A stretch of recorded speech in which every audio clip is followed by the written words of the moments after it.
The wind was a thief in this part of the country. It stole the moisture from the ground, the hope from a woman's heart, and the last breath from a dying calf. Clara Whitfield felt it on her skin, a constant, gritty caress that chapped her lips and worked its way into the lines around her eyes. It was the same wind that had carried the dust to bury the seeds she had planted, and the same wind that whistled through the cracks in the ranch house, a lonely sound that echoed the emptiness beside her in the bed she once shared with Daniel. Her husband was 3 years gone, taken by a fever that burned through him faster than a prairie fire. He had left her with this land, 160 acres of stubborn dirt and thirsty creek beds that he had called paradise. Now, it was just a testament to a dying dream. The fences Daniel had built with such pride were collapsing, their posts leaning like tired old men. The herd, once numbering near 50, was down to a dozen skeletal figures that huddled in the sliver of shade cast by a lonely cottonwood, their heads low, too weak to even swat the flies that tormented them. Clara worked from the first hint of gray light in the east until her muscles screamed and the sun bled red across the endless horizon. She mended what she could, hauled water from the near-dry well until her back ached with a fire of its own, and patched the roof with shingles she fashioned herself. She was worn thin, like a dress washed too many times. But her pride was a tough, unyielding thread holding her together. This ranch was Daniel's legacy, and it was all she had left of him. To let it go would be like burying him all over again. Loneliness was a physical weight, a constant pressure in her chest. But it was the judgment of others that cut the deepest. The nearby town of Redstone was a place built on survival, but it thrived on hypocrisy. On Sundays, the church pews were filled with pious faces that turned to whisper the moment she walked past. The women, wives and mothers who had once been her friends, now clutched their Bibles and offered tight, pitying smiles. They saw her as a cautionary tale, a woman alone and therefore adrift, an affront to the natural order of things. They avoided her, as if her grief and misfortune were a disease they might catch. The men were different. Their eyes lingered on her with a predatory frankness that made her skin crawl. They saw a woman without a husband and land without a master. They saw an opportunity. Mr. Henderson, the portly owner of the general store, would let his hand brush hers for too long when he gave her change, his voice dropping to a greasy murmur. A woman like you shouldn't be breaking her back out there alone. Clara, you need a man to look after things, to look after you. Jedediah Blackwood, a rancher whose property bordered hers, had been more direct. He had ridden out one afternoon, his intentions as clear as the sweat on his brow, and offered to buy the place and take you as part of the deal. She had sent him away with a look so cold it could have frozen the sweat on his face. But the propositions kept coming, each one cruder than the last, chipping away at her resolve. Redstone was a town of two faces. By day, it was a place of prayer meetings and quilting circles. By night, the doors of the Rusty Spur saloon swung open and never seemed to close, spilling drunken laughter and the tinny sound of a piano into the dusty street. Fights broke out. Deals were made in shadowed alleys. And Sheriff Brody, a man whose gut strained the buttons of his shirt, always seemed to be looking the other way, especially when a powerful rancher's son was involved.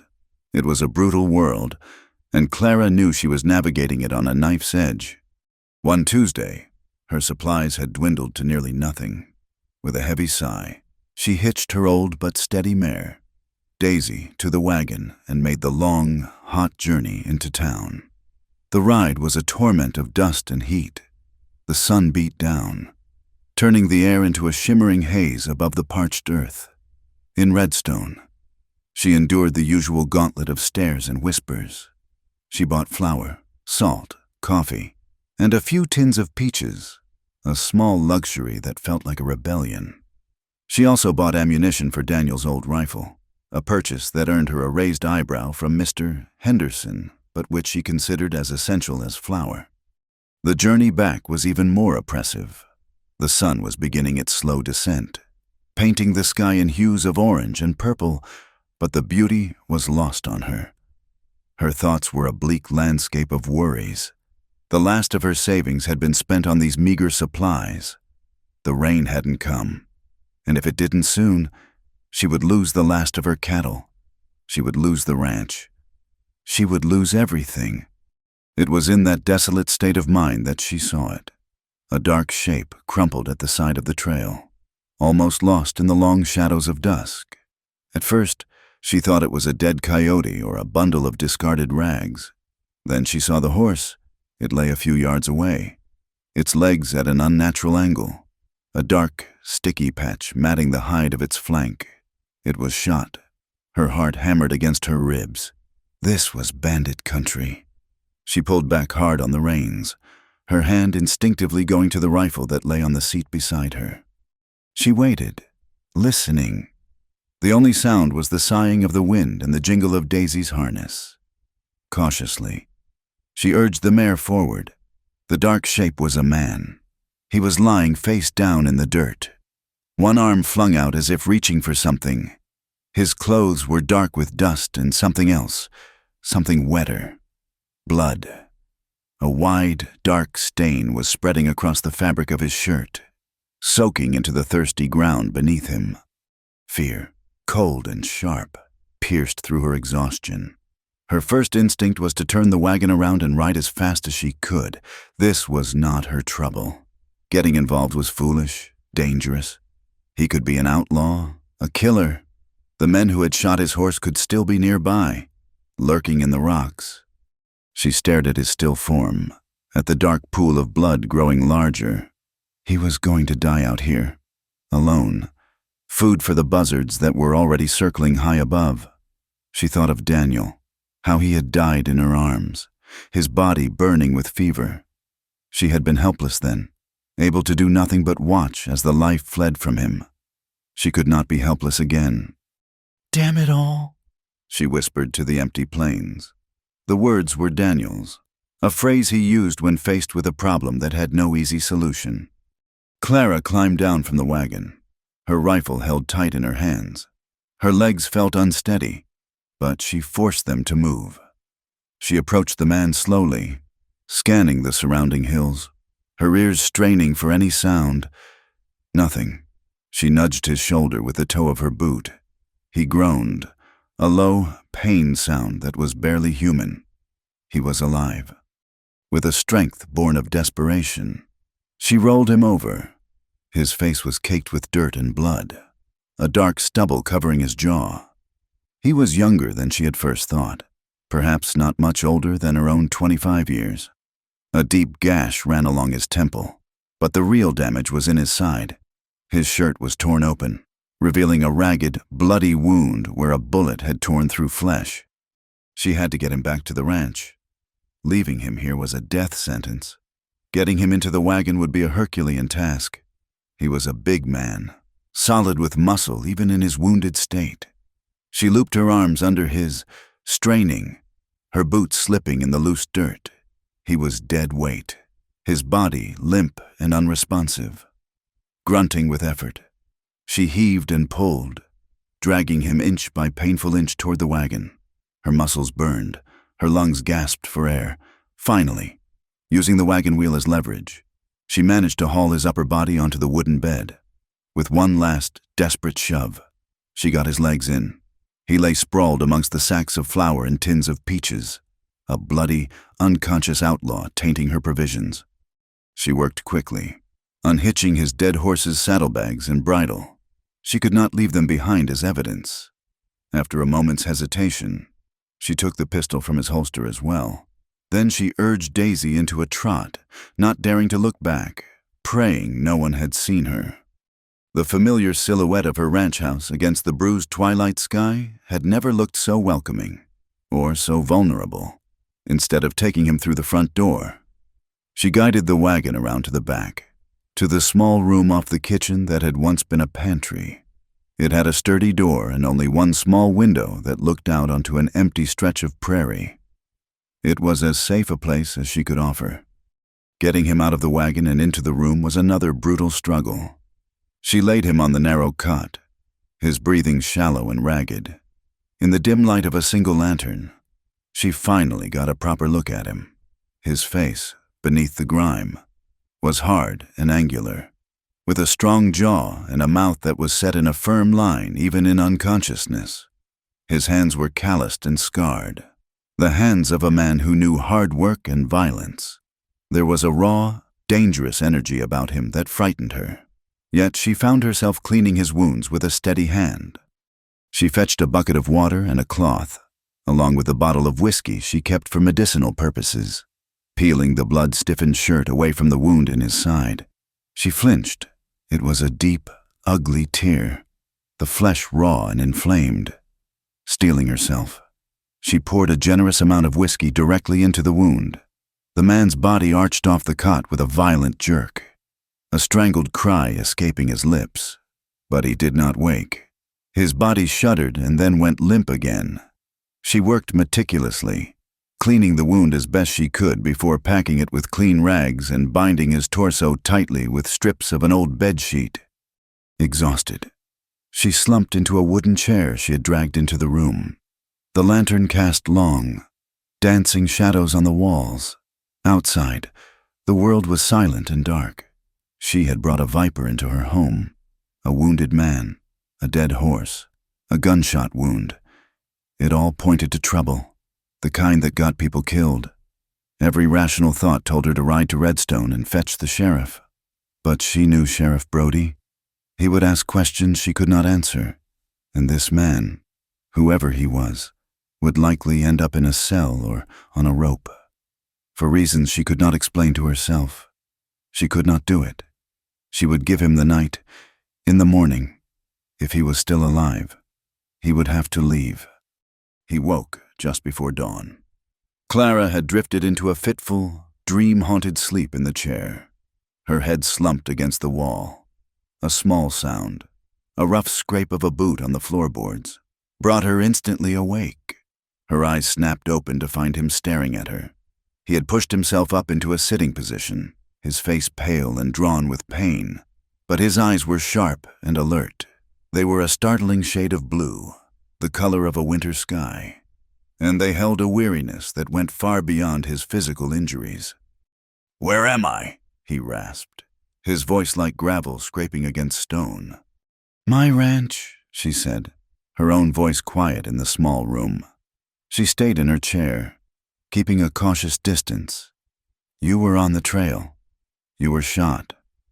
He glanced down at his bandaged side, his expression unreadable. "Who are you?" "Clara Whitfield." He nodded slowly, his gaze sweeping the room before settling back on her. It was an unnerving look, assessing and guarded. "You live here alone?" The question hung in the air, heavy with implication. "My husband is dead," she replied, her tone clipped, offering no further information. He seemed to accept that. "Much obliged for the help, ma'am." He made a move to stand, but a sharp intake of breath and a grimace of pain stopped him. He sank back onto the cot. "You should not move," Clara said, stating the obvious. "That wound is deep. You lost a lot of blood." "Got to keep moving," he muttered, more to himself than to her. He looked at her again, a flicker of something, suspicion, maybe, in his eyes. "Why help me? Most folks would have left me for the buzzards." Clara did not have an answer, not one she could easily put into words. "I could not just leave you there," she said simply. He studied her for a long moment, as if trying to puzzle her out. Finally, he gave a curt nod. "Luke, name's Luke Carson." He offered nothing more about himself. No explanation for the bullet in his side or the dead horse. He was a closed book, its cover battered and torn. It was clear he was a man running from something, and she knew it was safer not to ask what. She brought him a dipper of water, which he drank greedily. Their fingers brushed as she took the dipper back. A brief, fleeting contact that sent a strange jolt through her. His skin was warm, his touch rough. She pulled her hand back as if burned. Throughout the day, a tense silence filled the small house. Clara went about her chores, her senses on high alert. She was acutely aware of the man in the back room, a dangerous secret hidden within her walls. Every creak of the floorboards, every gust of wind, made her jump. She expected to see a posse of riders appearing on the horizon at any moment. As evening approached, the sky began to darken, not with the gentle fade of twilight, but with the bruised purple of an impending storm. The wind picked up, howling around the corners of the house, rattling the window panes. A low rumble of thunder sounded in the distance, growing steadily closer.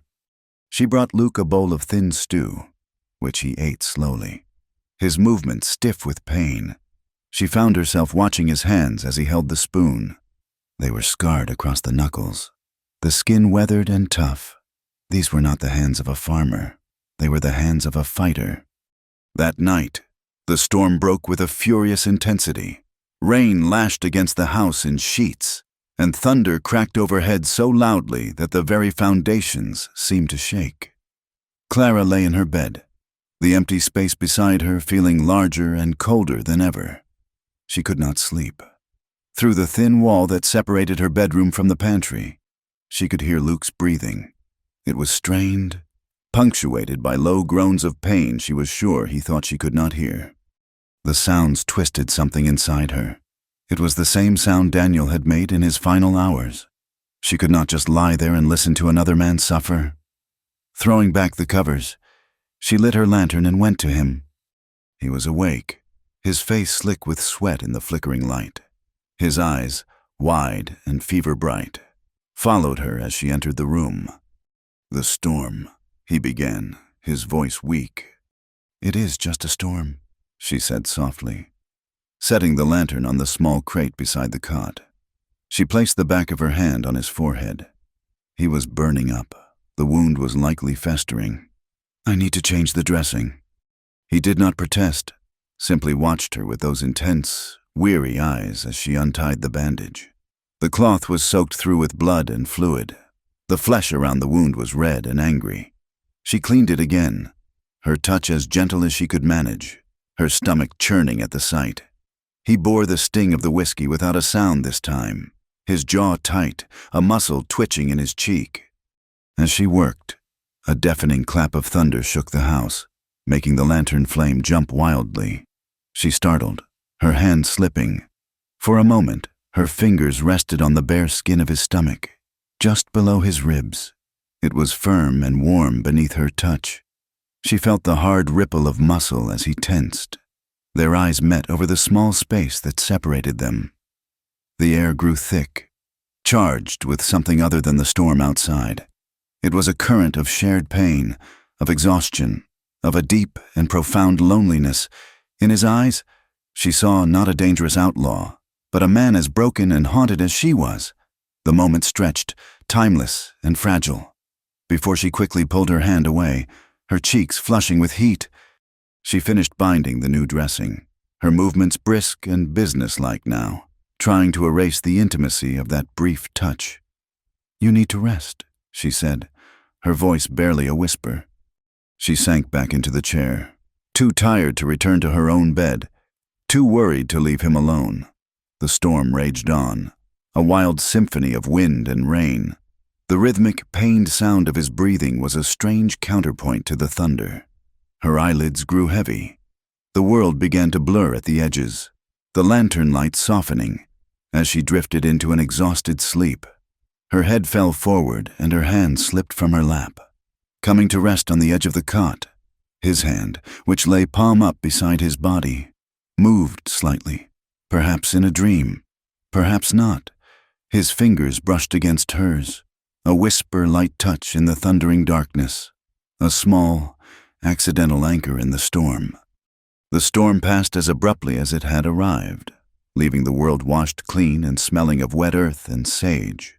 The parched ground drank greedily, and for a few days, a fragile green haze appeared on the plains, a fleeting promise in the vast, unforgiving landscape.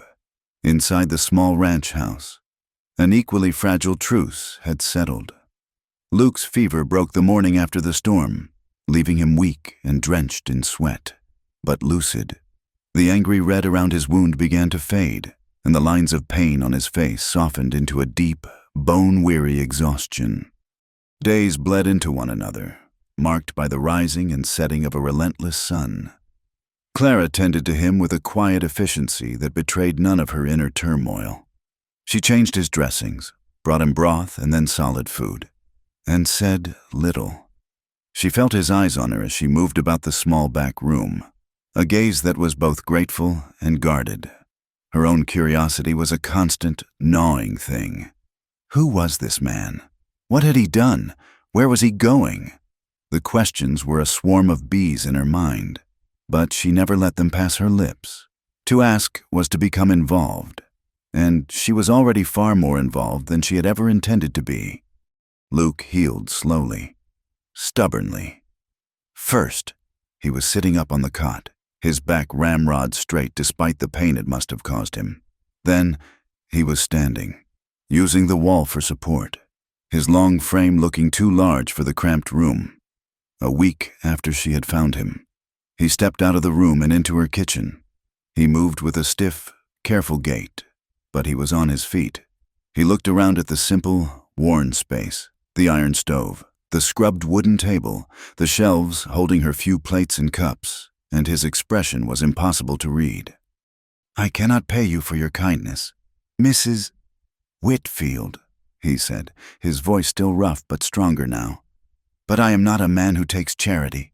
I can work. Let me earn my keep until I am strong enough to ride on." Clara hesitated, twisting a loose thread on her apron. The rational part of her, the part that had screamed at her to leave him on the road, urged her to say no. He was trouble, a walking embodiment of the violence that haunted the edges of her world. But another part of her, the part that was achingly lonely and overwhelmed, saw the strength in his scarred hands and the steady resolve in his eyes. The fence by the north pasture was down, and she could not fix it alone. "The barn," she said, her voice coming out sharper than she intended. "You can sleep there. There is work to be done. More than enough." He simply nodded, and an unspoken agreement was sealed. That evening, he moved his few possessions, the saddlebags she had saved and the gun belt she had kept hidden, out to the barn. She gave him 2 blankets and an old horsehair mattress. As he left the house, the space he occupied suddenly felt vast and empty. Their days fell into a new rhythm, a silent partnership dictated by the needs of the ranch. The sun was a merciless master, burning their skin and cracking the earth beneath their feet. Dust was a constant companion, coating their clothes, their faces, the back of their throats. They started with the fences, Luke digging the post holes with a grim determination, the muscles in his back and shoulders cording with the effort. Clara followed behind him, stretching the wire taut and nailing it into place. They worked for hours without speaking.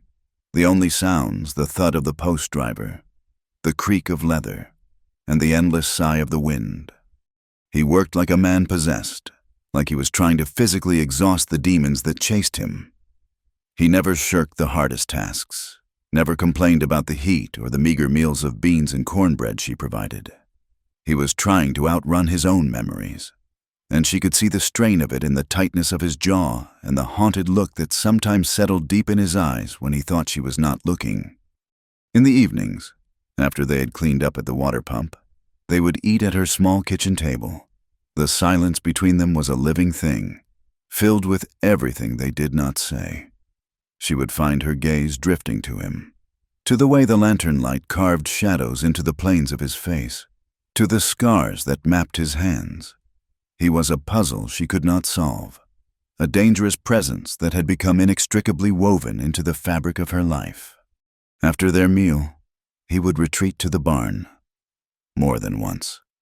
Clara found herself standing at the kitchen window, looking out at the soft rectangle of light spilling from the open barn door. She could see his silhouette moving inside, a tall, solitary figure in the deepening twilight. A war raged within her. Gratitude was a warm, steady flame. He was helping her save the ranch, doing the work of 2 men, and had never once been improper. But beneath it, a different kind of heat was building, a forbidden and frightening attraction to this stranger with a violent past. She would watch him until he extinguished the lantern, plunging the barn into darkness, and then turn away from the window, her heart pounding with a confusing mix of fear and longing. He remained a closed book. He never spoke of where he had been or where he was going. One brutally hot afternoon, they were hauling water from the creek, which had slowed to a muddy trickle. He had taken off his shirt, and the sun beat down on his broad. Sweat slicked back. Clara saw it then, a puckered, ugly scar high on his left shoulder, different from the clean line of a knife wound. It was ragged, old. Without thinking, she asked, "What happened to your shoulder?" He froze, his hand still on the wooden bucket. He was silent for a long moment, and she thought he would not answer. He did not turn to look at her when he finally spoke, his voice low and flat. "Justice ain't clean in these parts, ma'am." The words hung in the oppressive heat, a stark and chilling admission. It was not an explanation, but a warning. It was the first and only glimpse he had ever offered into the life he had lived before collapsing on the road to her ranch, and it was enough to confirm her deepest fears. He had been on the other side of the law, or perhaps tangled up in a part of it that was just as brutal as the outlaws it pursued. She did not ask again. It was impossible to keep a secret in a place as small and watchful as Redstone. On her next trip to town for supplies, the whispers followed her like a shadow. Mrs. Gable, the preacher's wife, stopped her outside the general store, her face a mask of pious concern. "Clara, dear," she began, her voice dripping with false sweetness, "we have all been so worried for you. We hear you have taken on a hired hand." The way she said hired hand left no doubt as to her meaning. Clara's spine stiffened. "The ranch needs work. Mrs. Gable, I'm grateful for the help." "Of course, dear, but a man, living out there with you, alone, people are talking. It is not proper. You are a widow, and you must protect your reputation. The preacher himself is concerned you are inviting sin into your home." Clara felt a hot flash of anger. These were the same people who had offered her nothing but pity and judgment when she had been struggling alone. Now they dared to question her morality for accepting help. "My reputation and my sins are between me and God, not the town gossips," she said, her voice colder than she intended. She turned and walked away, leaving Mrs. Gable with her mouth agape. The encounter left a bitter taste in her mouth. The town's hypocrisy was a suffocating blanket. They condemned her for trying to survive, for having a man on her property to do the work they all knew a lone woman could not manage. The rumors would only grow, festering like an untended wound. The inevitable confrontation came on a Saturday evening. One of her few remaining cows had taken sick, and Clara had needed medicine from the veterinarian in Redstone. Luke had insisted on coming with her, arguing that it was not safe for her to travel alone after dark.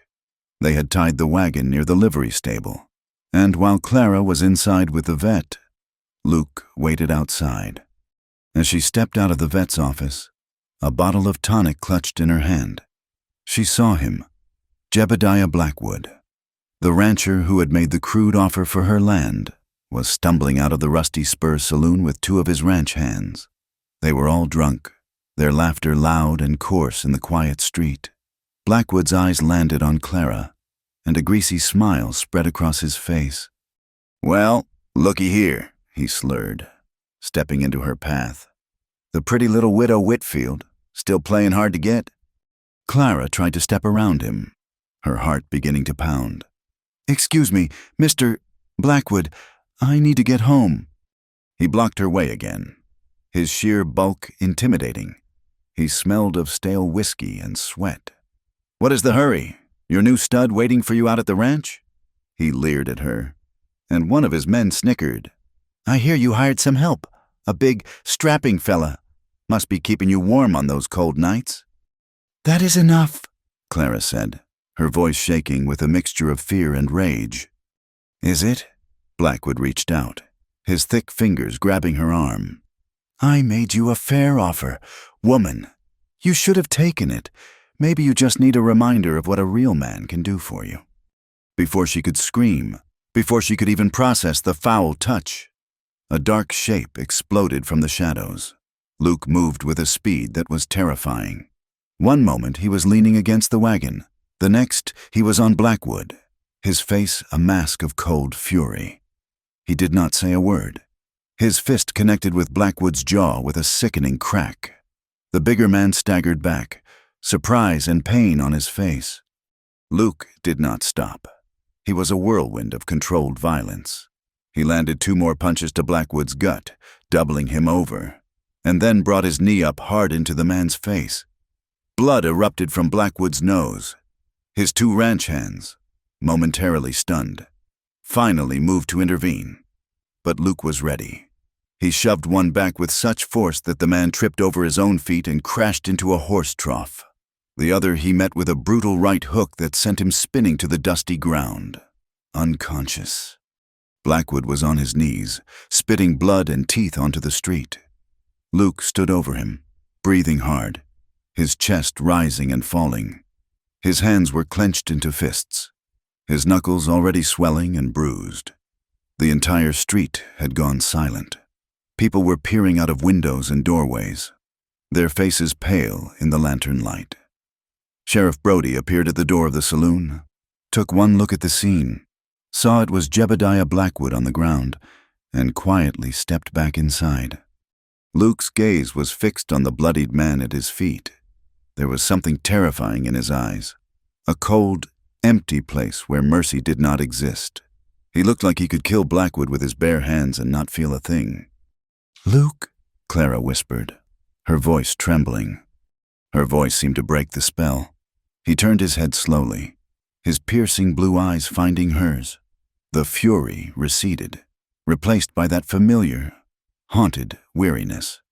He looked from her to his own bloody hands, and then back to the wreckage of the men on the ground. Without another word, he turned, helped her into the wagon, and untied the reins. They rode out of Redstone in a heavy, suffocating silence, leaving the whispers and the stares behind them. The violence had frightened her to her core. She had seen a side of him that was lethal and swift, confirming the man he was, an outlaw, a fighter, a killer. Yet, underneath the fear, a different emotion stirred, something she was ashamed to admit even to herself. She had felt protected. For the first time since Daniel's death, someone had stood between her and the ugliness of the world. He had defended her honor in a way she could not defend it herself. Back at the ranch, they unhitched the mare in silence. The air between them was thick with the aftermath of the fight, humming with an energy that was both dangerous and electrifying. Clara lit a lantern and carried it to the water pump.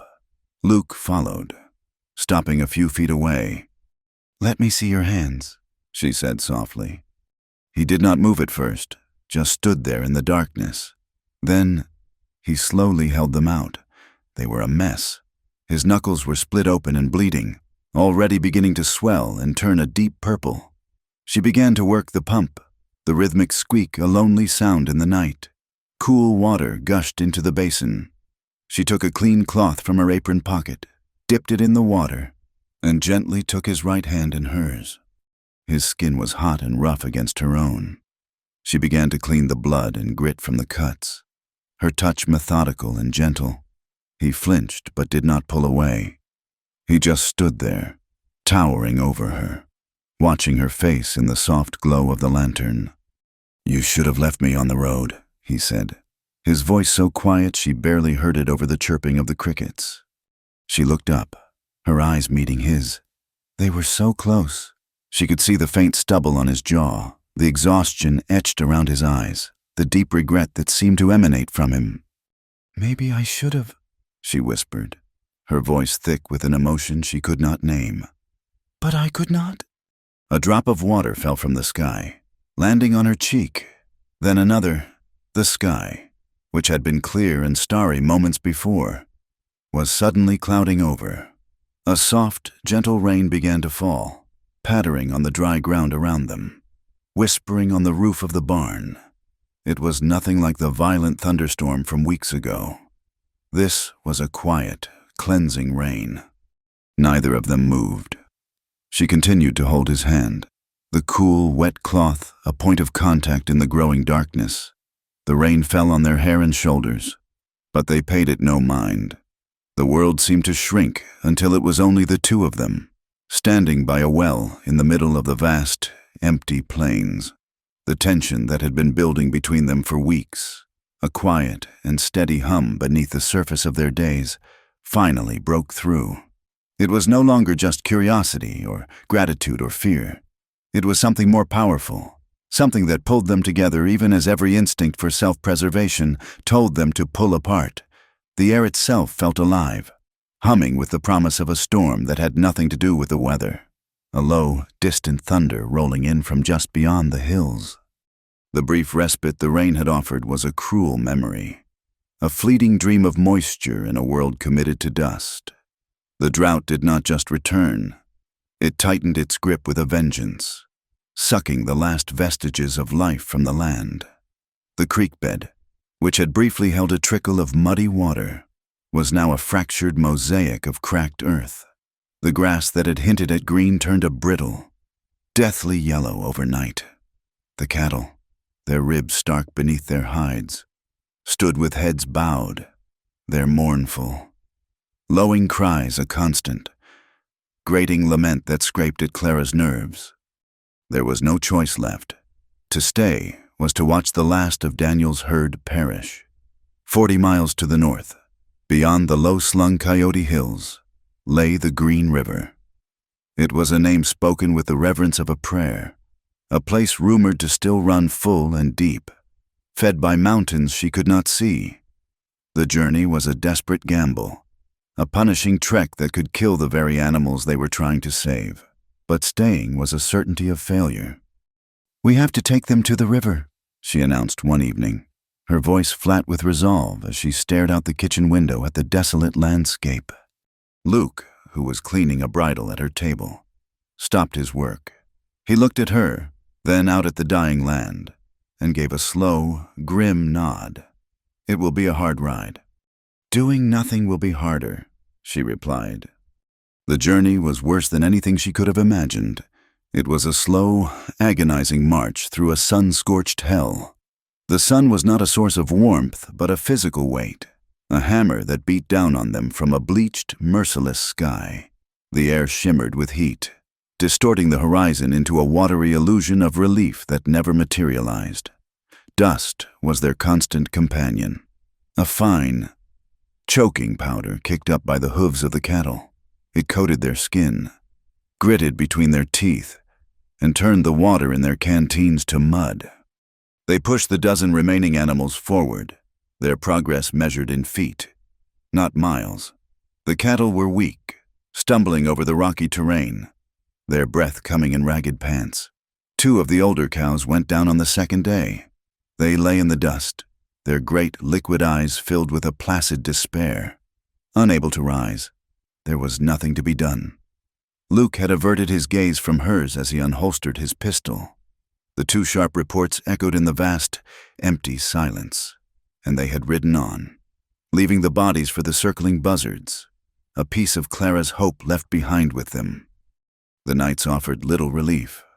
The earth radiated the heat it had absorbed during the day, and the air remained thick and close. They made camp wherever dusk found them, building a small fire of sagebrush and dried mesquite. The crackle of the flames was a lonely sound in the immense, star-dusted silence of the plains. They spoke little, their energy consumed by the simple, brutal act of survival. They encountered other signs of death along the way, the bleached white skeleton of a buffalo, half buried in the sand, the desiccated carcass of a coyote, and once, a sound that made Clara's blood run cold, the dry, papery rattle of a snake coiled in the shade of a rock. A warning she and her horse heeded just in time. The world felt stripped down to its most essential elements: heat, thirst, dust, and the constant looming presence of death. On the 4th day, the terrain grew rougher, a series of rocky inclines and treacherous washes. They were crossing a wide, dry arroyo when it happened. Daisy, Her faithful old mare took a bad step, her hoof lodging between two large rocks. With a panicked whinny, the horse went down, her weight crashing sideways. Clara tried to kick her foot free from the stirrup, but she was too slow. A bolt of white-hot agony shot through her left leg as the full weight of the falling horse pinned it to the unforgiving ground. She cried out, a sharp, strangled sound of pain and surprise. The world tilted, a dizzying swirl of brown earth and blue sky. She was trapped, the heavy, warm body of the panicked horse crushing her leg, the rough leather of the saddle digging into her thigh. Daisy struggled, her movements making the pressure on Clara's leg an unbearable torment. "Whoa, easy now, easy." Luke's voice cut through her pain-filled haze. He was there in an instant, his hands firm and steady on Daisy's neck, speaking to the animal in a low, calming murmur. The horse, sensing his confidence, gradually quieted. "My leg!" Clara gasped, her teeth gritted against the waves of pain. "It is trapped." Luke's eyes, a startling blue in his dust-caked face, met hers. They were filled with a calm, focused intensity. "Do not move. I will get you out." He worked with a swift, practiced efficiency that amazed her. He uncinched the saddle, freeing it from the horse and giving them more room to work. Then, placing his shoulder against Daisy's flank, he began to push, his muscles straining, his boots digging into the loose gravel of the arroyo. "When I lift, pull your leg free," he commanded, his voice tight with effort. He gave a mighty heave. The horse shifted, its weight lifting just enough. Clara cried out again, a sob of pain and relief, as she wrenched her leg free. It was a mass of fire and agony, but it was out. Luke let the horse settle back down before turning his full attention to her. "Is it broken?" he asked, his voice gentle. "I do not know," she whispered, tears blurring her vision. She tried to move, to sit up, but a fresh wave of nausea and pain washed over her. Without another word, he knelt, sliding one arm beneath her shoulders and the other under her knees. He lifted her as if she weighed nothing. Her head fell against his chest, the rough fabric of his shirt scratching her cheek. She could smell the scent of him. Dust, sweat, and something else. Something uniquely his. She was acutely aware of the solid, steady beat of his heart against her ear, a stark contrast to the frantic pounding of her own. In that moment, all her defenses, all the walls she had so carefully constructed, crumbled to dust. She was helpless, and she was in the arms of a man who was a complete stranger and yet had become the only thing holding her world together. He carried her out of the dry riverbed and through the thorny brush to the meager shade of a stunted skeletal tree. He laid her down gently, his hands lingering for a moment as he steadied her. Her leg was already swelling, a deep, angry bruise forming below the knee. He examined it with surprisingly gentle fingers, his touch sending a jolt through her that had nothing to do with pain. "It is not broken," he said, his voice a low rumble. "Sprained badly, but the bone feels solid." He tended to her with the same quiet competence. He splinted her leg with 2 straight branches and strips of leather cut from his own saddlebags. He gave her water from his canteen, holding it to her lips as she drank. He did not speak of the accident, or of her tears, or of the intimacy of their forced proximity. He simply did what needed to be done, his presence a solid, reassuring anchor in her sea of pain and fear. That night, the campfire seemed smaller, the darkness around them larger and more profound. Luke had managed to get Daisy back on her feet. The horse was bruised and shaken, but not seriously injured. The cattle were bedded down nearby, their soft chewing and occasional sighs the only sounds besides the crackling flames. Clara sat propped against her saddle, her splinted legs stretched out before her. The throbbing had subsided to a dull, persistent ache, but it was the ache inside her that was truly unbearable. She watched Luke as he moved around the small circle of light, his movements economical and sure. He was checking the perimeter, his rifle held loosely in one hand. He was a guardian, a protector, and the irony of it was a bitter pill. She, the proud, independent widow who had scorned the help of other men, was now utterly dependent on a wounded fugitive she had saved from the side of the road. The loneliness she had kept at bay for 3 long years rose up and overwhelmed her. It was a physical presence, a cold, heavy thing that settled in her chest, making it hard to breathe. A single tear escaped her eye, tracing a clean path through the grime on her cheek. Then another, and another. She tried to stifle a sob, turning her head away from the firelight, but it was no use. The dam of her restraint finally broke, and the grief she had held inside for so long came pouring out in quiet, shuddering sobs. Luke was beside her in an instant, kneeling in the dirt. "Clara, are you in pain? Does the leg hurt that badly?" She shook her head, unable to speak, the sobs shaking her entire body. He placed a hesitant hand on her shoulder. The touch was light, questioning, but it was enough. The words came spilling out, a torrent of grief and bitterness she had never spoken aloud to anyone. "It is not just the leg," she whispered, her voice raw. "It is everything. This land. Daniel loved it so much. He poured his whole life into it, and I am watching it die. I am failing him." She looked up at Luke, her eyes pleading for some kind of understanding. "He died in my arms, burning with fever. I held him, and I could do nothing. Absolutely nothing. One moment he was the strongest man I had ever known, and the next, he was just gone." The story of his death was just the beginning. The loneliness that followed was a chasm, an emptiness so vast she thought it would swallow her whole. "After the funeral, it was like I had the plague," she continued, her voice gaining a sharp, angry edge. "The women in town, my friends, they would look at me with such pity, but they stayed away. The men, they looked at me like I was a piece of property that had lost its owner, like I was ruined, something to be claimed or discarded." She finally voiced the deepest, most shameful wound of all. "They do not see a woman, they see a widow, and out here, a widow is just a problem waiting to be solved by the next man who comes along. They think I cannot survive on my own. And God help me. Luke, I think they might be right." He listened to it all, his hand still on her shoulder, his expression unreadable in the flickering firelight. He did not offer empty words of comfort or tell her she was wrong.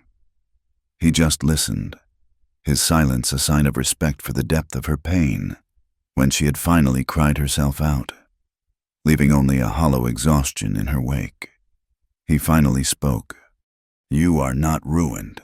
"Clara," he said, his voice a low, rough murmur. "You are a survivor. I have seen what you do, how you work. You have more strength than any 10 of those townfolk put together." He removed his hand from her shoulder and picked up a stick, poking at the embers of the fire. Sparks flew up into the immense, dark sky. "Everyone has ghosts," he said, his gaze fixed on the flames, things they are running from. He took a deep breath, and it seemed to cost him something. "You asked me once about the scar on my shoulder, about justice." He finally looked at her, and in his eyes she saw a pain that mirrored her own, a wound that had never healed. "I used to wear a badge. I was a deputy down in the territory. I believed in the law. I believed it was meant to protect people. All people." He let out a short, bitter laugh. "I was young, the son of the circuit judge, a man named Elias Thorne. He was a monster. He liked to hurt people who could not fight back. One night, he cornered a young woman who worked at the hotel. What he did to her, she did not survive it." Luke's voice dropped even lower, becoming a flat, cold monotone that chilled Clara to the bone. "I arrested him. I had witnesses. But his father was the law. The judge had him released within the hour. Said it was a misunderstanding. The next day, Thorne and his friends came after one of my witnesses, an old stable hand. They beat him half to death, just for telling the truth." He tossed the stick into the fire and watched it catch, the flames consuming it. "I saw then that there was no justice to be had from a badge or a courtroom, not for men like Thorne. So I went and found him myself. I did not arrest him this time. I gave him the same kind of justice he gave that girl." He paused, the silence stretching out, heavy and absolute. "I killed him. Now his father has a price on my head. To the law, I am a murderer, wanted dead or alive." They sat in the vast, silent darkness, two fugitives adrift in an unforgiving world. She was a widow fleeing from grief and loneliness. He was a lawman fleeing from a law he no longer believed in. Their lives were built on wounds, on graves, on moments that had shattered their worlds and left them to pick up the pieces. She understood now the source of the violence she had seen in him, and the deep, abiding sadness that lived behind his eyes. He was not just an outlaw. He was a man who had sacrificed everything for a justice the world would not provide. Slowly, hesitantly, Clara reached out her hand. She laid her palm against the rough stubble of his cheek. He did not flinch, did not move at all, but she felt a tremor run through him at her touch. His skin was warm, alive. Her fingers traced the hard line of his jaw. Her fear of him was gone, burned away by the fire of their shared confessions, replaced by a profound, aching understanding. The air between them grew thick, charged with all the words they had left unsaid, all the lonely nights and desperate days that had led them to this single, fragile moment. She leaned forward, her movement slow and deliberate. He met her halfway. The first kiss was not gentle. It was rough, desperate, a collision of need and sorrow. It tasted of dust and grief, of campfire smoke and unshed tears. It was the raw, frantic kiss of two people who had been starved for a single, simple human touch. It was half grief for the lives they had lost and the people they could no longer be, and half a fierce, defiant longing for something to hold on to in the darkness. It was a kiss that asked for nothing and offered everything, a silent acknowledgement that in a world designed to break them, they had, for one night, found an anchor in each other. When they finally broke apart, they were both breathing heavily, their foreheads resting against each other. The stars above them were cold and brilliant, indifferent witnesses in the vast, silent theater of the plains. The next morning, the sun rose with a brutal clarity, chasing away the soft, forgiving shadows of the night. Guilt weighed on Clara like the sun itself. With the dawn came the return of reason, of memory, of duty. She thought of Daniel, of her marriage vows, of the woman she was supposed to be. The kiss felt like a betrayal, a shameful indulgence in a moment of weakness. The intimacy she had craved in the darkness now felt like a brand on her skin in the light of day. She moved stiffly, her sprained leg a dull, throbbing reminder of her vulnerability. She avoided Luke's eyes, busying herself with packing their few supplies, her movements jerky and uncertain. She could feel his gaze on her, a steady, knowing look that burned through her resolve. He said nothing, did not mention the kiss or the confessions, but his silence was more potent than any words could have been. It was a silence that acknowledged everything and forgave nothing. As soon as she was able, she had him help her onto her horse. She gathered the reins in her hands, her knuckles white. "We are losing time," she said, her voice clipped and formal. "We need to keep moving." Without waiting for his reply, she nudged Daisy into a slow walk, riding ahead of him and the small herd, putting a physical distance between them. But it was useless. Her hands trembled, her heart hammered against her ribs, and she could still feel the ghost of his lips on hers.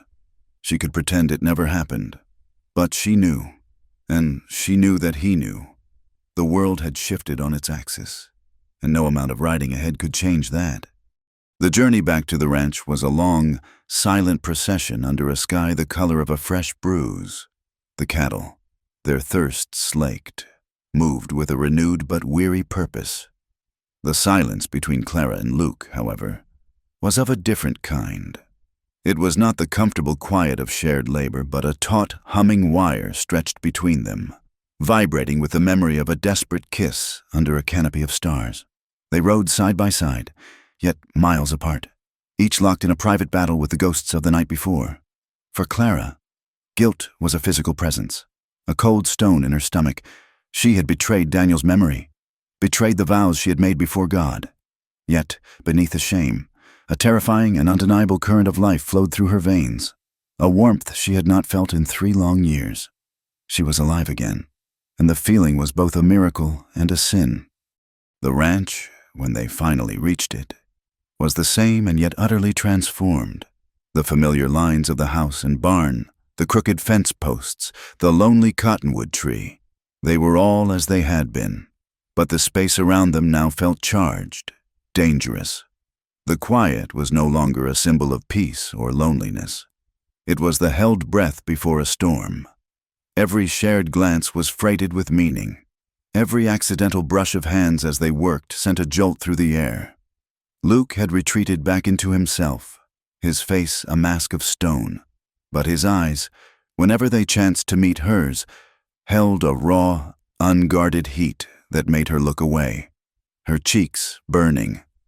He worked with a ferocity that bordered on punishment, tackling the most brutal chores as if trying to beat his own body into submission. He reshingled the entire roof of the barn in 2 days, his hammer blows echoing from sunup to sundown. He dug a new irrigation ditch from the well, his back straining, sweat carving clean paths through the dust on his skin. He was trying to build a wall of exhaustion between himself and the memory of their kiss, but it was a futile effort. At night, when she saw his silhouette through the barn door, she no longer saw just a hired hand or a fugitive. She saw the man who had held her, who had listened to her deepest sorrows, whose lips had tasted of a desperation that matched her own. The forbidden attraction had bloomed into something far more perilous, a deep and undeniable connection.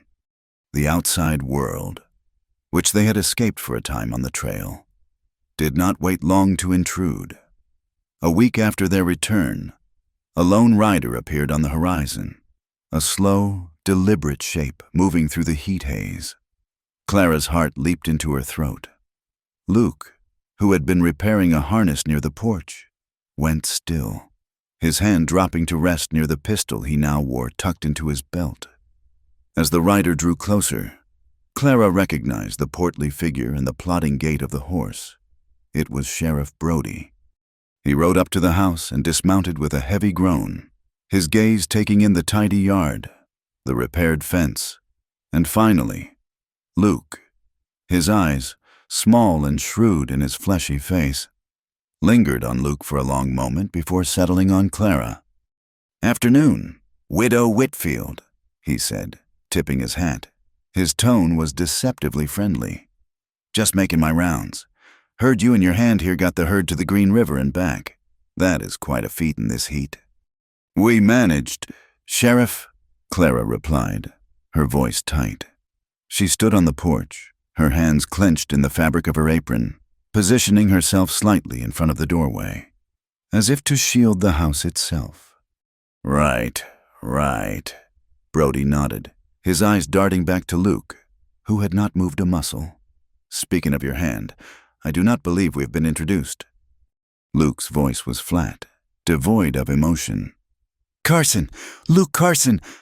"Carson," Brody repeated, testing the name. He chewed on his lower lip, a look of theatrical contemplation on his face. "Funny thing, I got a telegram this morning, from down in the territory. They are looking for a man, fella who used to be a deputy. Funnily enough, killed a judge's son. A real bad business." Clara felt the blood drain from her face. The air grew thin, hard to breathe. The sheriff continued, his gaze fixed on Luke. "This fella they are looking for, he is tall, dark hair, blue eyes, got a scar on his shoulder. They say, last seen heading north, the description. Well, it puts me in mind of you, Mr. Carson. A right strong resemblance." The silence that followed was absolute. The only sound was the buzz of a fly and the creak of the sheriff's leather gun belt. Clara's heart was a wild drum against her ribs. She had to speak, to say something, to break the terrible, incriminating silence. "Mr. Carson is a drifter," she said. and was surprised to hear how steady her voice sounded, despite the tremor that had seized her entire body. "He was passing through, looking for work. He helped me with the cattle drive, but he left 2 days ago, headed west." The lie was a living thing, a bird she had just released from her hands, hoping it would fly true. She did not dare look at Luke. She kept her eyes fixed on the sheriff's sweat-stained shirt. Sheriff Brody stared at her, his expression unreadable. He knew she was lying. She could see it in the slight narrowing of his eyes, the subtle curl of his lip. He was a lazy lawman, but he was not a fool. He glanced from her pale, determined face to the solid, dangerous man standing by the porch, and then back again.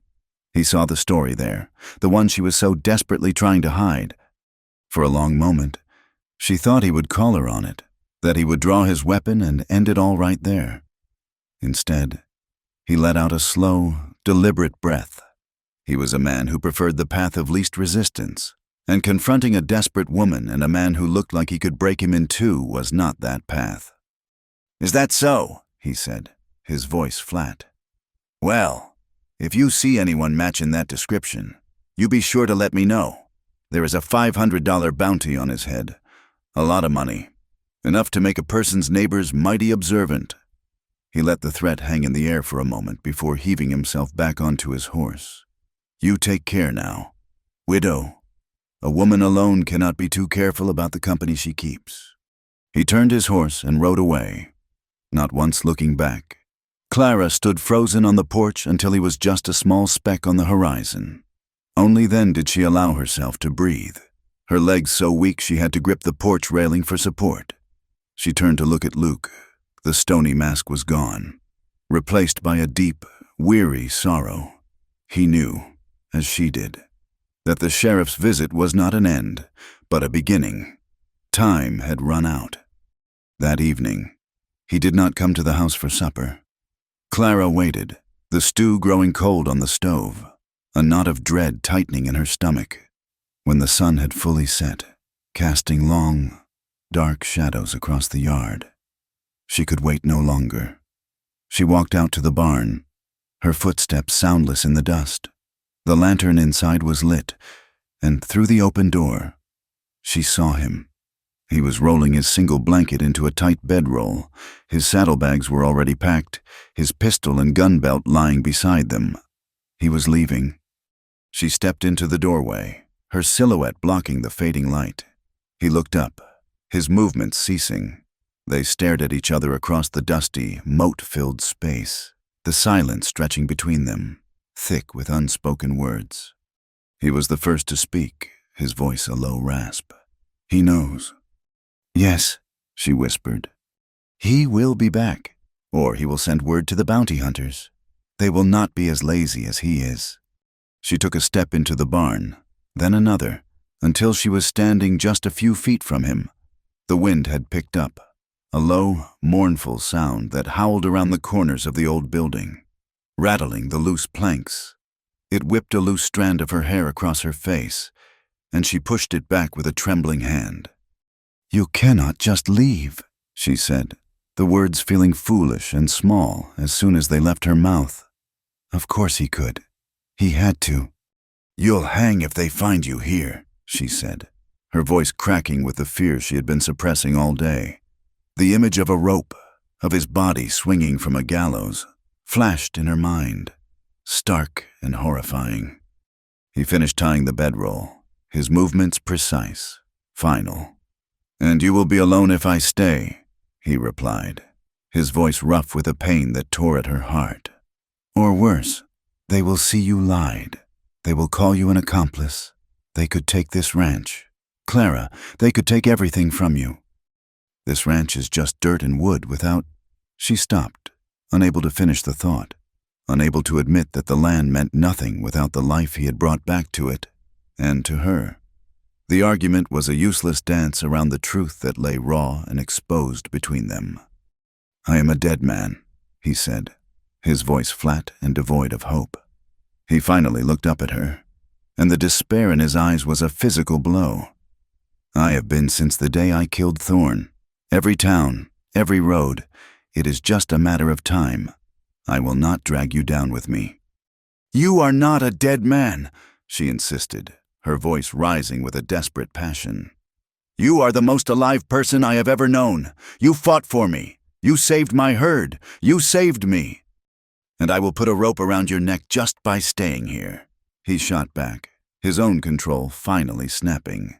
He stood up, his tall frame seeming to fill the entire barn. "Look at me. I am not Daniel. I am not some decent man who can give you a home and a life.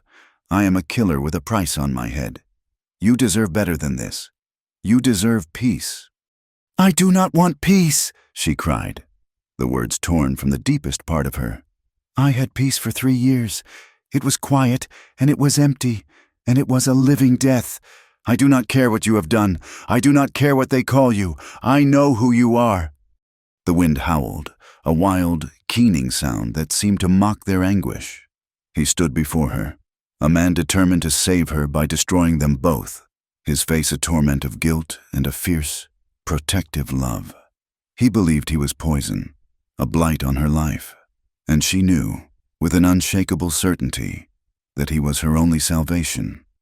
Words had failed them. Logic had no place here. There was only one truth left. With a sob that was part fury and part surrender, she closed the distance between them. She reached up with both hands, her fingers tangling in the rough fabric of his shirt, and pulled. The button strained and then gave way with a soft tearing sound. She peeled the cloth from his shoulders, her movements frantic, desperate. She needed to feel him, to erase the space between them, to prove that he was real and that this, whatever it was worth any price.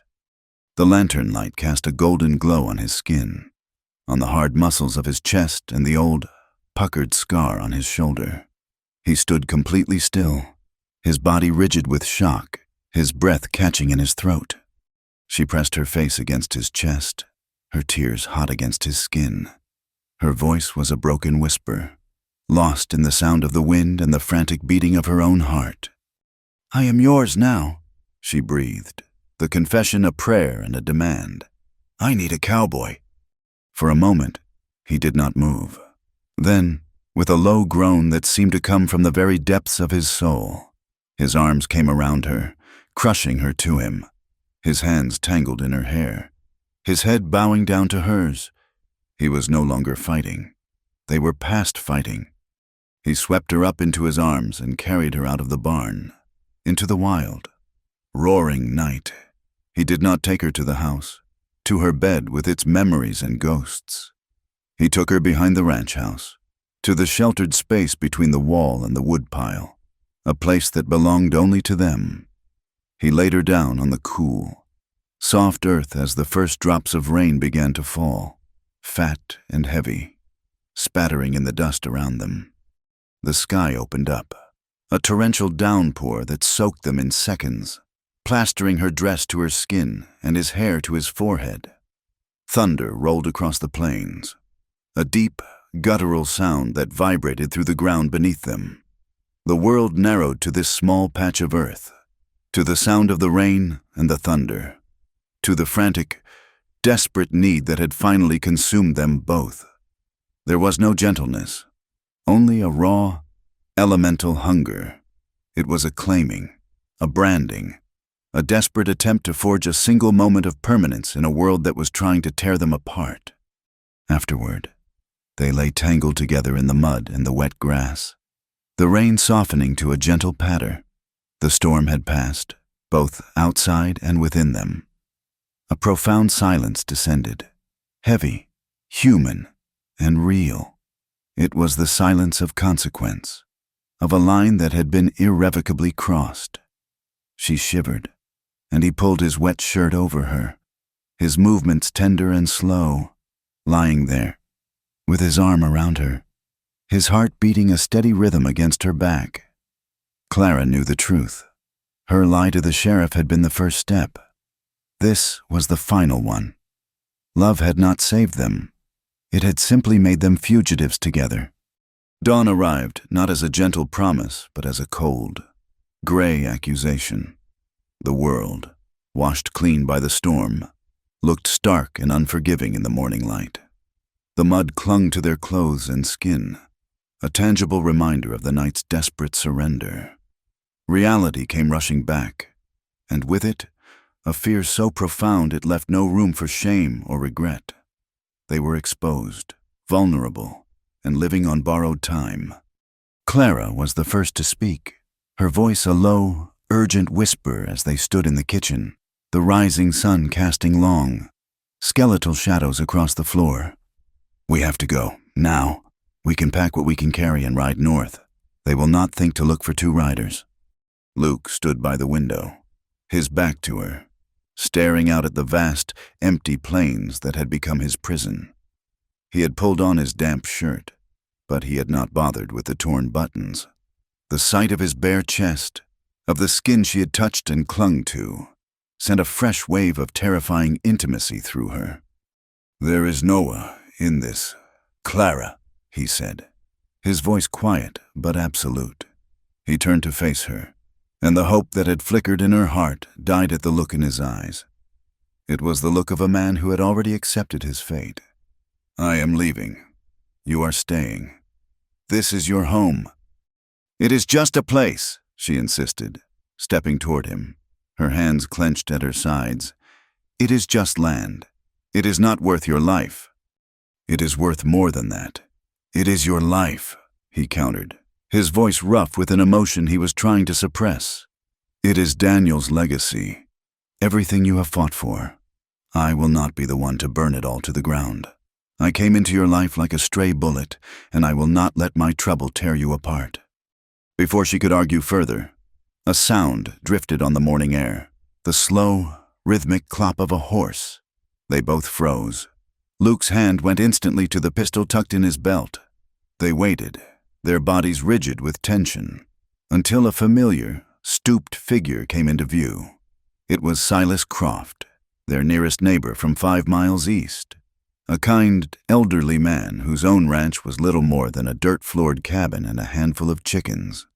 He was on his way to the shared well a mile down the road. He reined in his horse, his weathered face creased with worry. "Clara, thank the Lord you are all right. I was coming to warn you." "Warn me of what, Silas?" Clara asked, forcing a calmness into her voice as she stepped out onto the porch. Luke remained just inside the doorway, a dark shadow in the house. "There are men in Redstone," the old man said, his voice dropping. "Not lawmen. Hard men. They were in the saloon last night, buying whiskey and asking questions, asking about a stranger, a tall fella. They are bounty hunters. Clara, I heard one of them say Judge Thorne is paying a king's ransom. They are sweeping the territory, checking every ranch and homestead." The old man's words hung in the air, each one a nail in the coffin of their hopes. Clara's blood ran cold. She thanked Silas, her throat so tight she could barely speak, and watched him ride on until he was a small speck in the distance. She turned back into the house. The argument was over. There was no time to run, nowhere to go. The hunters were already here. "They will search the house, the barn," she said, her mind racing, a frantic, desperate energy seizing her. "Everywhere." Then an idea, a sliver of a chance, took root. The old root cellar, behind the barn, half hidden by overgrown sagebrush, was a relic from the ranch's original homesteader. A small, underground cellar dug into the earth, with heavy wooden doors that lay almost flat with the ground. It had not been used in years. It was dry, forgotten. It was perfect. Luke protested, his face a grim mask. "Clara, no, if they find me here, on your land." "They will not find you," she insisted, her fear forging itself into a will of iron. "Get your things, water, a blanket, now. Luke." There was no more time for debate. He moved with a grim purpose, gathering a canteen and his bedroll. She led him behind the barn, her heart pounding a frantic rhythm against her ribs. With a surge of adrenaline, she heaved at the heavy wooden doors. They groaned in protest, stiff with disuse, but finally lifted, revealing a dark, square hole in the ground and a short, steep ladder leading down into blackness. The air that rose from it was cool and smelled of dust and dry, ancient earth. He looked at her, his blue eyes filled with a world of pain and regret. "Clara, you should not be doing this." "I cannot do anything else," she whispered. She touched his face, her fingers tracing the hard line of his jaw one last time. "Be safe." He descended into the darkness without another word. She closed the doors, the sound a dull, final thud. She kicked dirt and scattered loose brush over the seams, doing her best to erase any sign of its existence. Her hands were shaking, her body trembling, but her mind was icily clear. She had made her choice. She had hidden her heart in the ground and dared the world to find it. She did not have to wait long. 2 hours later, they arrived. There were 3 of them, led by Sheriff Brody, who looked deeply uncomfortable. The other 2 were the kind of men Silas had described. They had cold, predatory eyes and wore their guns tied low on their hips. They were wolves, and they could smell blood. "Morning, Mrs. Whitfield," the sheriff said, avoiding her eyes. "These men are associates of Judge Thorne. They have a warrant to search the properties in this area for a fugitive, name of Luke Carson." Clara stood on her porch, Daniel's old shotgun held loosely in the crook of her arm. She did not raise it, but its presence was a clear statement. This was her land. "I already told you, Sheriff," she said, her voice even. "Mr. Carson left days ago."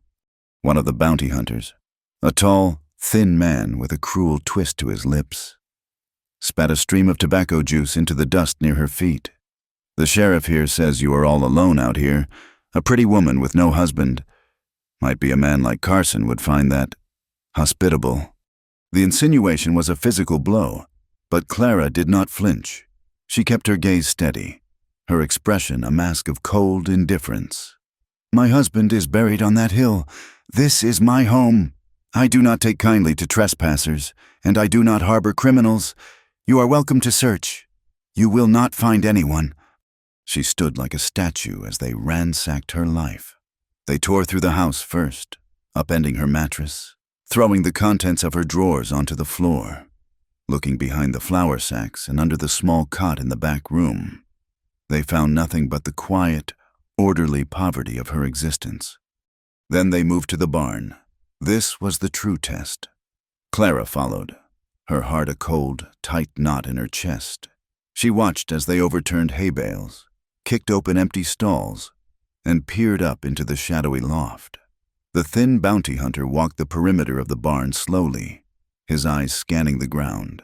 He passed directly over the cellar doors, his boots scuffing the dirt she had so carefully arranged. He paused, looking down. For one terrible, heart-stopping moment, Clara was sure he had seen something, a crack in her deception. He kicked at a loose piece of brush, then grunted and moved on. Clara did not realize she had been holding her breath until it came out in a ragged, silent gasp. They found nothing. Their frustration was palpable. They had been so sure. Sheriff Brody, eager to be gone, began to urge them toward their horses. But the thin man was not finished. He walked back to Clara, stopping so close she could smell the sour scent of tobacco on his breath. "You are a liar," he said, his voice a low, menacing hiss. "I can smell it on you. You know where he is." "I am a widow trying to keep my ranch," she replied, her voice shaking slightly now. "That is all I am." It was then that Sheriff Brody stepped forward, a flush of shame or perhaps some long-buried decency on his face. "That is enough, Hatcher. She told you he ain't here. We have searched the place. Let us go." The sheriff's intervention seemed to break the spell. Hatcher shot her one last look of pure venom before turning to mount his horse. As they rode away, Sheriff Brody paused and looked back at her. "The whole town is talking. Clara," he said, his voice heavy with a strange mix of pity and warning. "They are saying you have shamed your husband's name, that you have fallen into sin with an outlaw.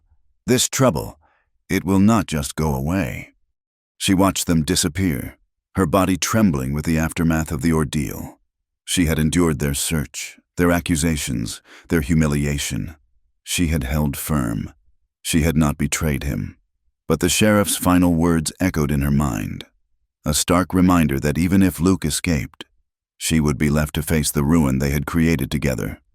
That night, after the last hint of light had bled from the sky, she took a lantern, a plate of food, and a jug of water and went to the cellar. The world was utterly silent. The only sound the chirping of crickets and the frantic beating of her own heart. She lifted the heavy doors and called his name softly into the darkness. A moment later, he appeared at the top of the ladder, his face pale and drawn in the moonlight. She passed the supplies down to him before descending the rickety steps herself. The cellar was small and suffocating. The air was thick with the smell of old earth. In the flickering light of the single lantern she had placed on the floor, the space felt like a tomb, a secret place hidden from the world. He sat on the packed dirt floor, his back against the cool stone wall. He ate in silence, ravenously, while she watched him. When he was finished, he set the plate aside. The silence returned, deeper and more profound in the enclosed space. "They are gone," she said, stating the obvious. "For now," he replied, his voice a low rumble in the quiet.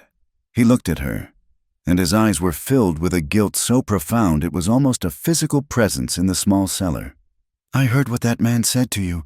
I heard the sheriff. This is what I have brought to your door. Clara, shame and ruin. I chose it," she whispered, her voice fierce. "I chose you." He looked away, his gaze fixed on the dancing lantern flame. "You do not even know what you have chosen," he said softly. He took a deep breath, and when he spoke again, his voice was hollowed out, stripped bare of all its defenses. "The woman I told you about, the one Thorn hurt, her name was Sarah." He spoke her name as if it were a prayer or a curse. She was young, worked at the hotel, cleaning rooms. She was saving her money to go back east to be with her family. She was just a girl, full of hope. He paused, the memory clearly a torment. "Thorn and his friends cornered her in the alley behind the hotel. They were drunk. I was on the other end of town, breaking up a card game. By the time someone came to get me, it was too late." The lantern flame flickered, casting long, dancing shadows on his face, illuminating the stark lines of pain. "I found her. She was broken. He had used his fists on her, his boots. She was bleeding. I carried her to the doctor's office myself. I remember telling her she was going to be all right, that I had Thorn, that he was going to pay for what he did." He let out a harsh, dry sound that was not quite a laugh and not quite a sob. "I lied. She died on the doctor's table less than an hour later. She never even saw the sunrise. And Thorn, he walked free the next morning. His father, the judge, he made it all disappear." He finally looked at Clara, and his eyes were filled with a self-loathing so deep it made her ache. "I did not just kill Thorn for justice. Clara, I killed him because I had failed. I had promised that girl I would protect her, and I had failed. Her ghost. I see her face every time I close my eyes." Clara finally understood. It was not the killing that haunted him. It was the saving he could not do. The depth of his guilt was a mirror of her own grief. She saw Daniel's face, flushed with fever, his breath growing shallow. She heard her own voice telling him he would be fine, that he just needed to rest, that the fever would break. She remembered her own helplessness, her own failure in the face of death. They were both haunted by the ghosts of those they could not save. Without a word, she moved across the small space and knelt before him. She put her arms around him, pulling his head to her shoulder. He was rigid at first, then, with a shuddering sigh, he collapsed against her, his body trembling. They clung to each other in the darkness, two broken people finding a fragile solace in their shared wounds. They were not lovers seeking passion. but survivors seeking refuge. They held each other as if the darkness of the small cellar could not touch them, as if for one night they could keep the ghosts at bay. The next morning, she awoke in her own bed, the first rays of dawn slanting through the window. For a moment, she was disoriented. She did not remember leaving the cellar, did not remember coming back to the house. A deep, instinctual dread filled her. She threw on her dress and ran outside, her bare feet cold on the dew-damp ground.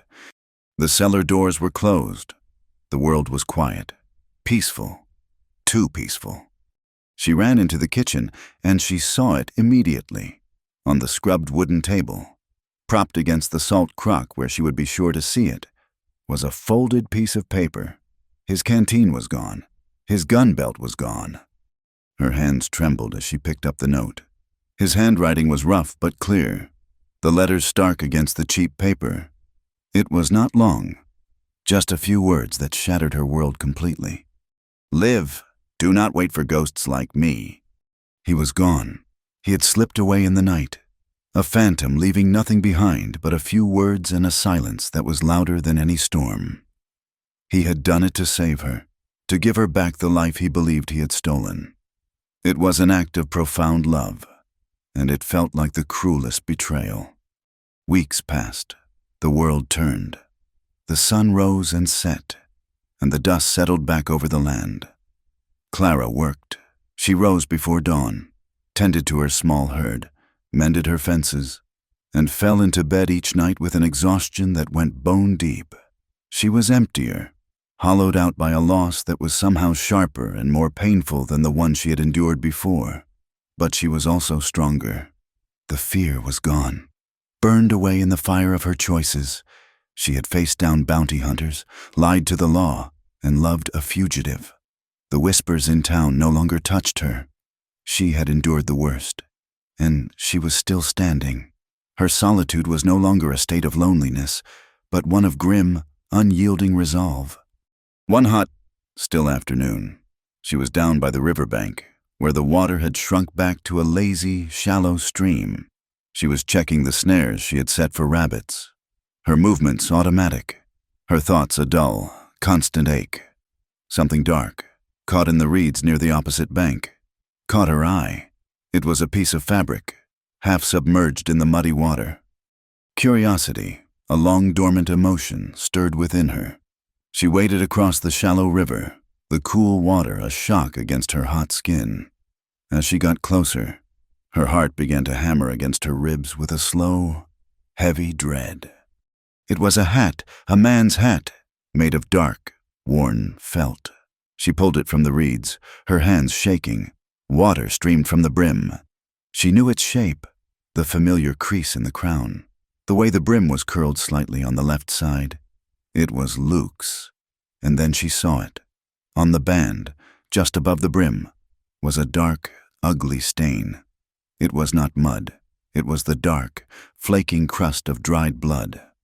The hat in her hands was a sodden, heavy thing, a relic of a ghost. Clara stood by the river, the cold water swirling around her ankles, and stared at the dark, crusted stain on the felt. Blood. His blood. The hope she had unknowingly harbored, a tiny, stubborn ember in the ashes of her heart, was extinguished. He was gone. Not just gone from her ranch, but gone from the world. The bounty hunters had found him. The thought was a physical blow, knocking the air from her lungs. She sank to her knees in the shallow water. The bloody hat clutched to her chest, and a dry, tearless sob escaped her lips. The days that followed were a gray, featureless landscape of grief. She moved through her chores like a phantom, her body performing the familiar tasks while her mind was lost in a silent, desolate wasteland.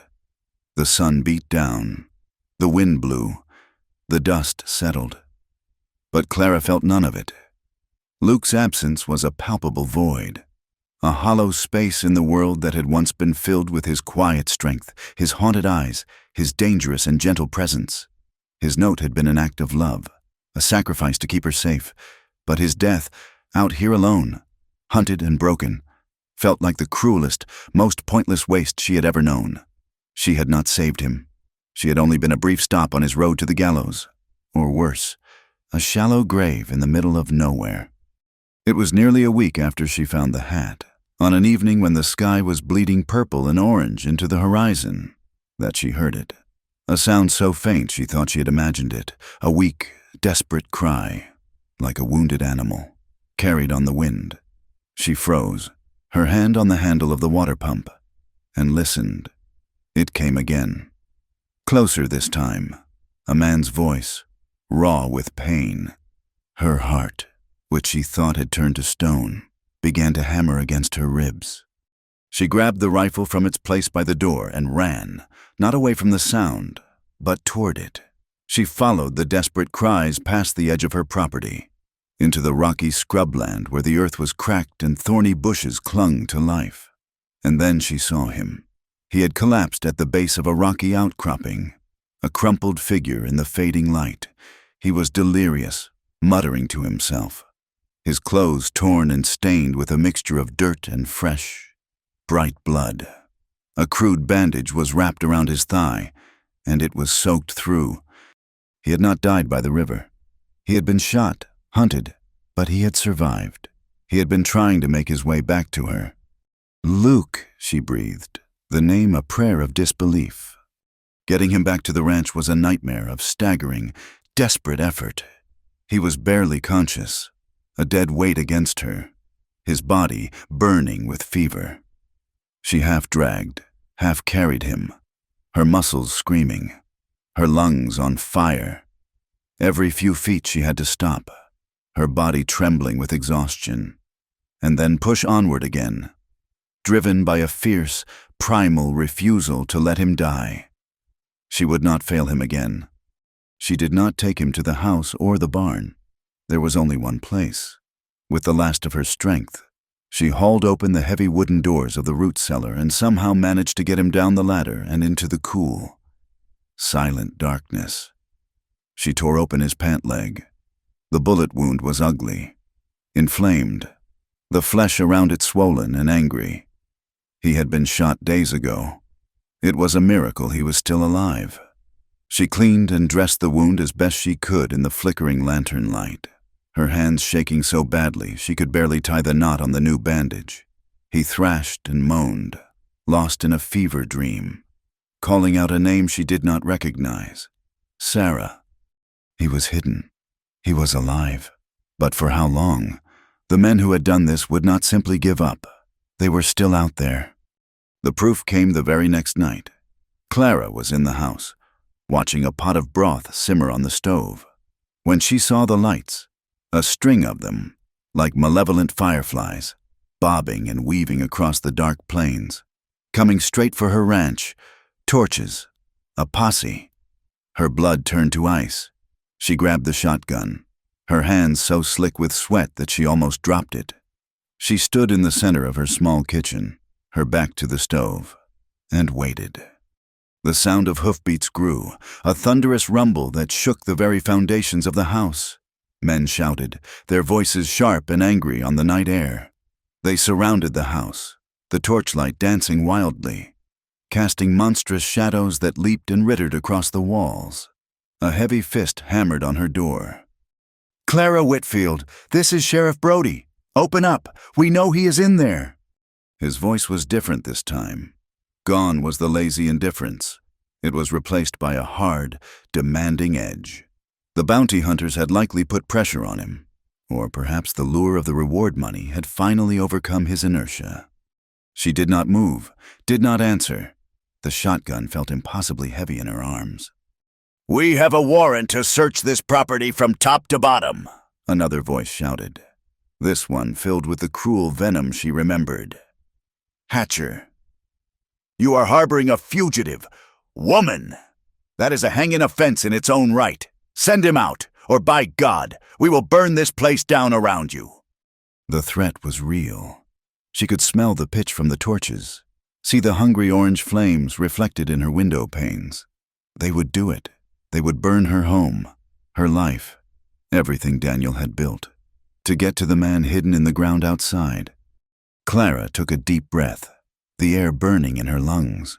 She walked to the door, her movement stiff, robotic. She did not open it. She stood with her shoulder pressed against the solid wood. The shotgun held steady now, her knuckles white. "There is no one here," she called out, her voice loud and clear, ringing with a defiance she did not feel. "This is my property. You are not welcome here. Leave now." "Do not be a fool, woman," Brody yelled. "We are not leaving without him. We will give you 1 minute to open this door." The minutes stretched into an eternity. Clara could hear them murmuring outside, their impatience growing. She could feel the heat from the torches through the wood of the door. Her heart hammered against her ribs. A wild, trapped thing. This was it. This was the end. She would die here, in this house, protecting him. A strange calm settled over her. She had made her choice. She would not back down. Then, for some reason she could not comprehend, the shouting stopped. She heard Brody curse, and then the sound of horses moving away, their hoofbeats receding into the darkness. She remained pressed against the door, her entire body trembling, listening until the last echo had faded and the only sound was the frantic beating of her own heart. They were gone. For now.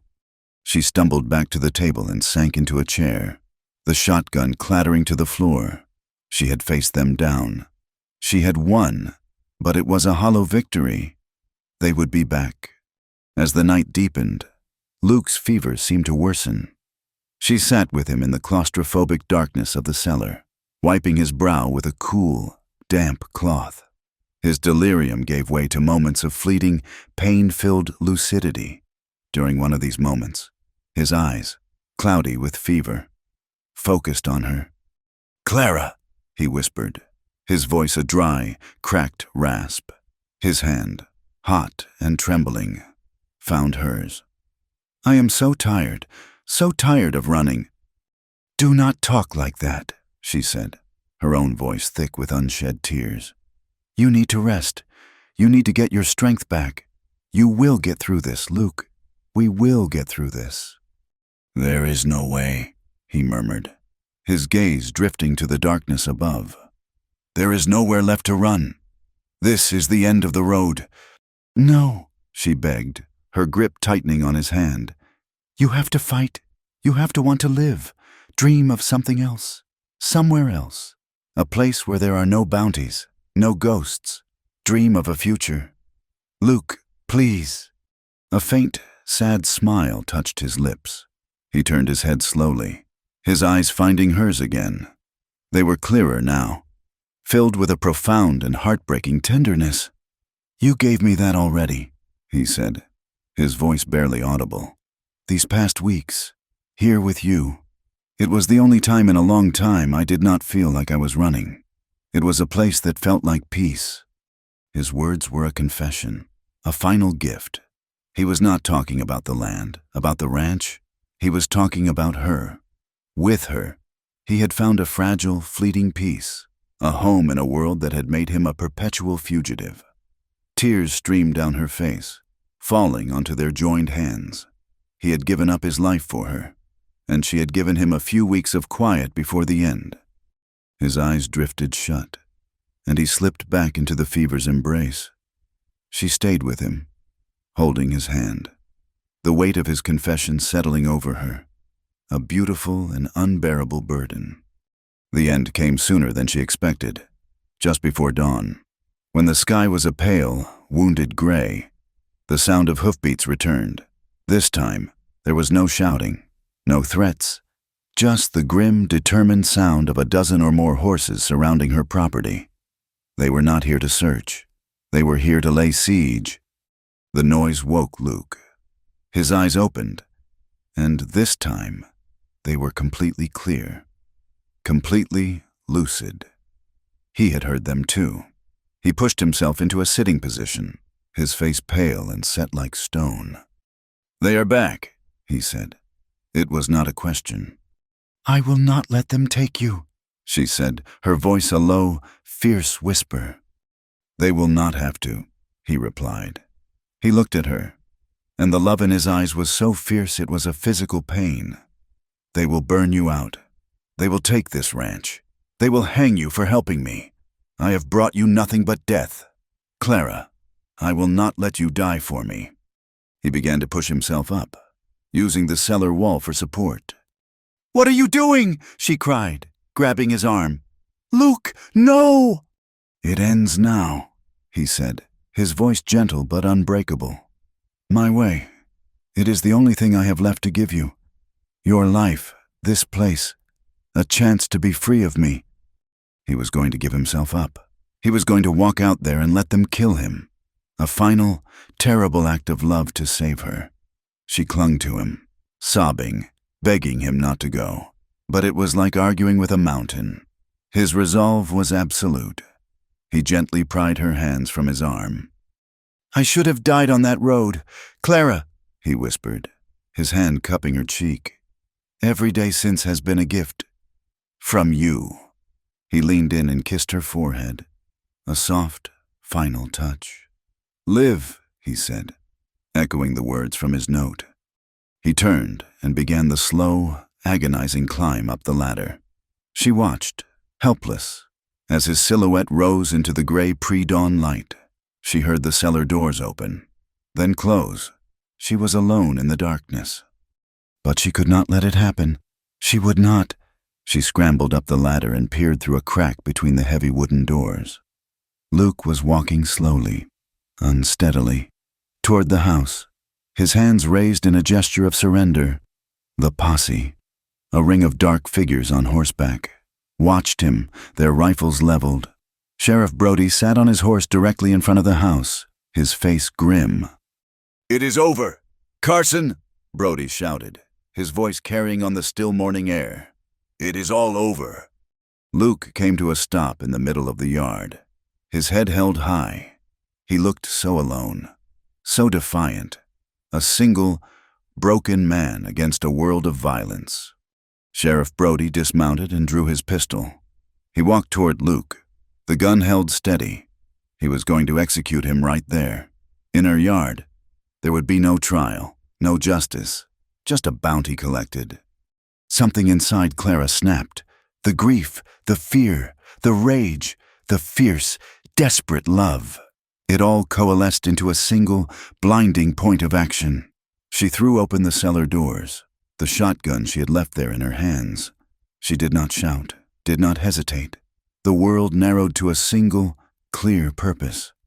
As Sheriff Brody raised his pistol to aim at Luke's chest, Clara raised the shotgun to her shoulder, took aim, and fired. The roar of the blast shattered the morning silence. It was a sound that ripped the world in two. Sheriff Brody was thrown backward as if struck by an invisible fist, a dark, blossoming stain appearing on his chest. He fell and did not move again. For a moment, there was a stunned, absolute silence. The men in the posse stared, their faces a mixture of shock and disbelief. A lone woman had just killed their sheriff. Then, panic erupted. One man yelled. Another wheeled his horse around in terror. They were bounty hunters, not soldiers. They had come for an easy payday, not a fight with a woman who had just proven herself more dangerous than the man they were hunting. The spell was broken. They fled, scattering like crows, their torches abandoned on the ground, hissing in the damp grass. In seconds, the yard was empty, except for the dead sheriff, the dying torches, and Luke, who had turned to stare at her, his face a mask of utter shock. The strength that had held her up drained away. The shotgun slipped from her nerveless fingers. A sob tore through her, and she collapsed to the ground, the reality of what she had done crashing down on her. She had killed a man. She was a murderer. Luke stumbled to her side, falling to his knees beside her. He gathered her into his arms, and she buried her face in his chest, her body shaking with violent, uncontrollable sobs. As she wept, a soft, gentle rain began to fall, pattering in the dust, washing the blood from the ground, cleansing the world with its cool, gray tears. The story ends at dawn. The storm had passed. leaving the air clean and crisp. The ranch was silent, but it was a living silence, not an empty one. The land, washed by the rain, seemed to breathe a sigh of relief. Inside the house, Luke lay on her bed, weak, pale, but breathing. The bullet was still in his leg, and the fever still clung to him, but the fire of it had lessened. He was alive. Clara sat in a chair beside the bed, watching the first rays of sunlight break through the clouds on the horizon. She had not slept. She felt strangely calm, hollowed out, but calm. She had crossed a line from which she could never return. There was no going back to the lonely widow, to the life she had known. That life was over. She reached out and took his hand. His eyes fluttered open, finding hers in the dim light. "We will have to keep running, then," she whispered, her voice steady. A new path stretched before them, a road of uncertainty and danger, but it was their road now. A faint smile touched his lips, and his fingers tightened around hers. "Only if I get to call you mine," he rasped. The camera lingers on the horizon, where the sunlight is breaking through the heavy clouds, a fragile, uncertain, but beautiful promise in the endless west. Thank you for listening to our story. We would love for you to connect with others by commenting where you are listening from. Subscribe to the From Wild West channel and share your thoughts in English.